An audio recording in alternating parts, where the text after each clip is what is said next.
মাম্মাম, কি করছো?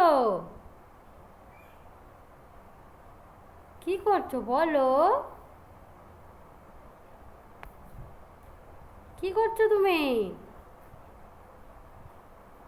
একা একা নেল পালিশ পরছো?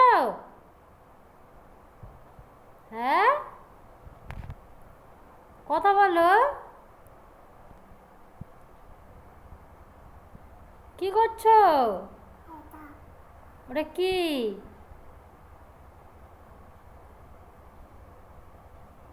কি করছো বলো?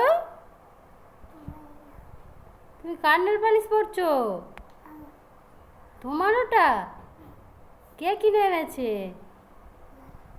হ্যাঁ, দাদা তোমার জন্য কিনে এনেছে? তাই তুমি পড়ছো? তুমি ভাত খেয়েছো? খেয়েছো, কখন খেয়েছো?